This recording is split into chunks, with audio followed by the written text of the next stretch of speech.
for those of you who might not have noticed, we just did a hotfix update to the Juggernaut edition, and let's see here. And so it's one of those updates where we didn't just like all of the changes and all of the improvements we've been working on steadily over the past, basically ever since we branched the Juggernaut version of the game. We didn't pull all of that stuff in yet. That big update is waiting for April. But we did do a couple of small things we felt like would really be important to help players who have just downloaded the Juggernaut edition. So to quickly go over these things, the first one, localization.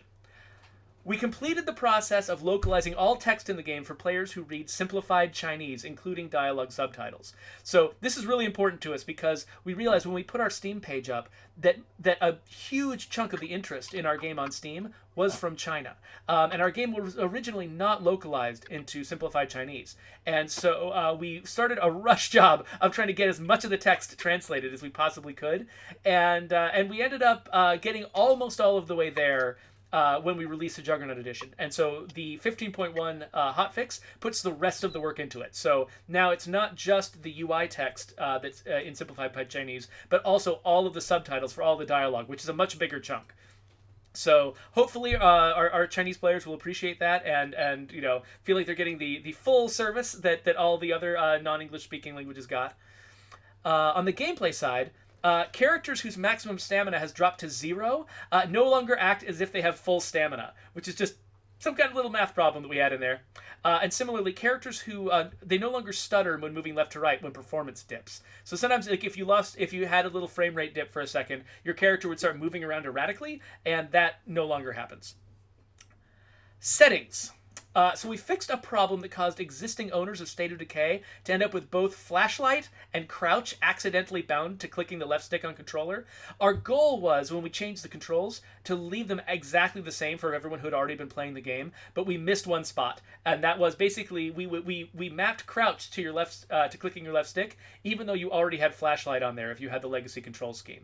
And so now that is fixed. So if you're a new player, if you're an old player of the game who's coming in now, you won't have that problem. And similarly, if you just didn't touch any of the settings and you just were living with that problem, it should be fixed for you too. Now, if you did manually fix it or change it or mess around with your controls, it's possible you still have issues. And so the thing you should do if you still have issues, you've got a couple of options here.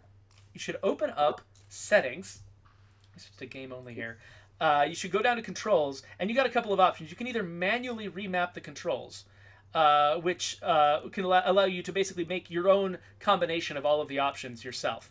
And also, one of their other patch notes are that we made it possible to manually rebind Interact and Quick Finisher to the same button. Originally, we were the only ones who could map it to that, and if you changed anything, you couldn't go back to it. So now you can put Quick Finisher and Interact on the same button manually, and that will still work. But yeah, anyway, you can go here, you can make manual changes, or you can hit revert control settings to defaults. If you do that, you're going to get the new control scheme that we made specifically for new players to make it easier for them to learn the game. And so that might not be your preference if you've been playing the game for a long time, you've got a bunch of habits.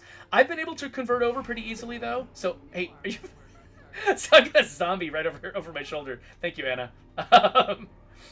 So anyway, so that's what you can do there. Also in settings, we added support for ultra-wide 21:9 resolutions to the video settings dropdown. So if you've got one of those fancy newfangled monitors, the game now supports your resolutions. Basically, it'll detect what resolutions you can support, and it will try to support those. It won't necessarily be as dependent on a standard list. Better be careful. And then on the mission side, we had 2 issues with the Prescott Fire Station. It had... let's see, yeah, its workshop and its fighting gym weren't working for satisfying mission objectives, so we fixed that. So now the workshop and the fighting gym now count as a normal workshop and fighting gym for missions. So if a mission tells you need to complete a workshop or you need to complete a fighting gym, you can do it. This is a big one for people who play Daybreak. Prestige.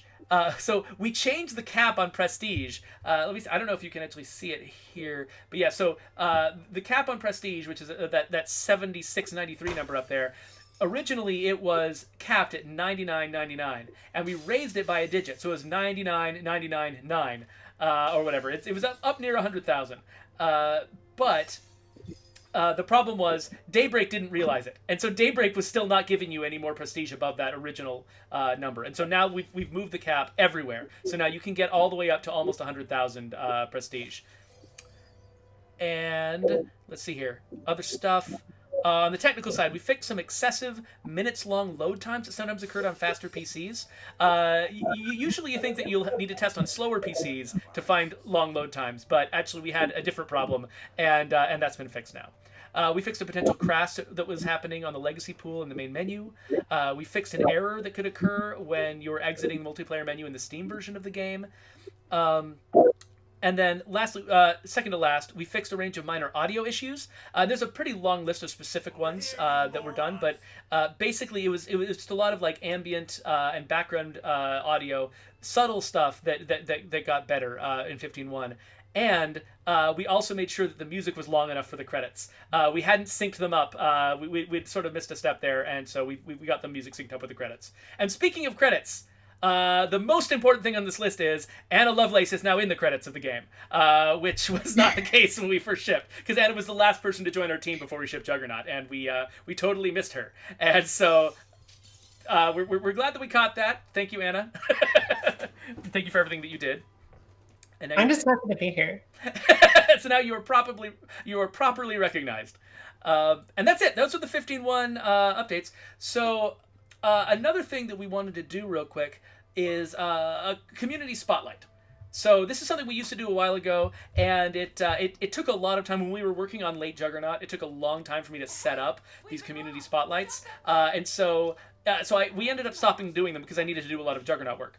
But we're starting to bring it back a little bit on a smaller scale, and so we've got 3 things that we want to show you today in Community Spotlight. So I gave links. The other folks, the other guests here, are not going to be able to see it here on the screen immediately, but I did share links with them in Slack, so hopefully you had a chance to look at it. But the first one we want to share is from someone named Manta's Rule on Reddit. So Manta's Rule made some cookies. So this doesn't look like it's a State of Decay type thing, right? It's just some cookies and a drink. It looks kind of nice. There's an Xbox controller next to it. But the big deal is that Manta's Rule got the recipe from State of Decay.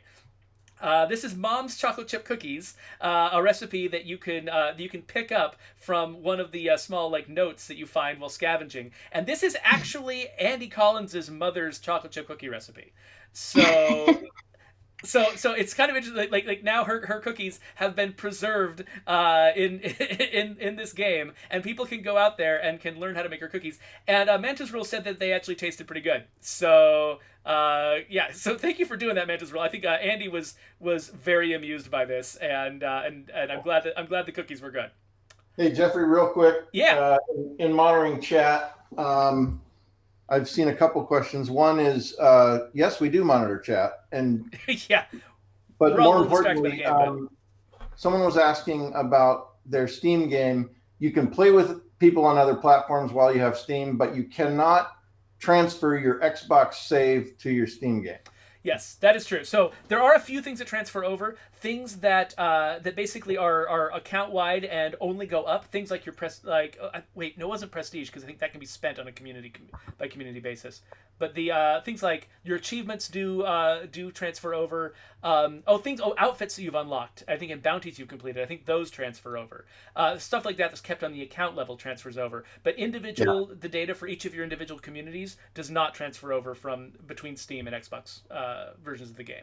But yeah, but you can. There is multiplayer crossplay though, and so that was a big deal, and so we're glad that works. And we actually owe a lot to Anna Lovelace for making that possible. So yay. The next community spotlight thing, this is going to be Alexi DeLuc. So Alexi DeLuc has put together a team of badass women.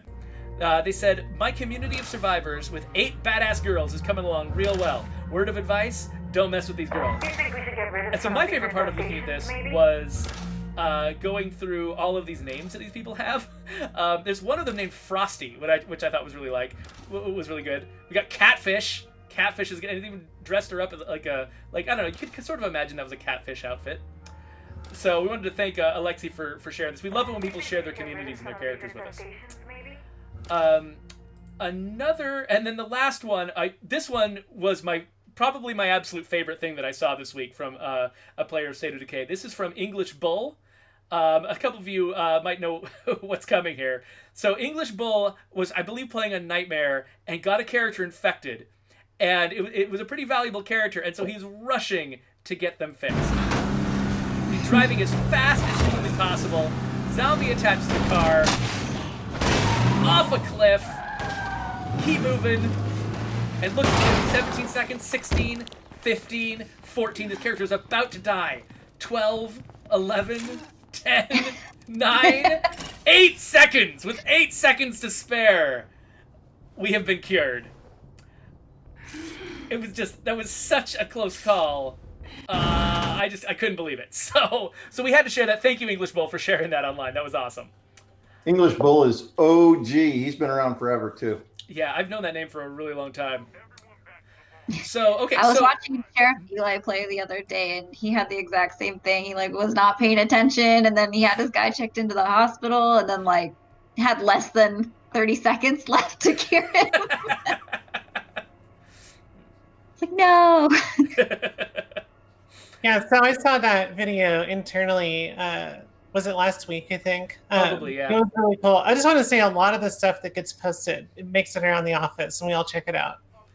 Yeah, no, we love, especially, yeah, there's several people who, like Big Lou and Oddly Lemony who are posting pictures and videos and stuff all the time, and we love paying attention to that stuff. And yeah, we have a lab community channel in our Slack chat at work, and we tend to just post that stuff there whenever we see something cool, and everybody loves it, and there's lots of little party parrot emojis and things like that whenever we see stuff like that.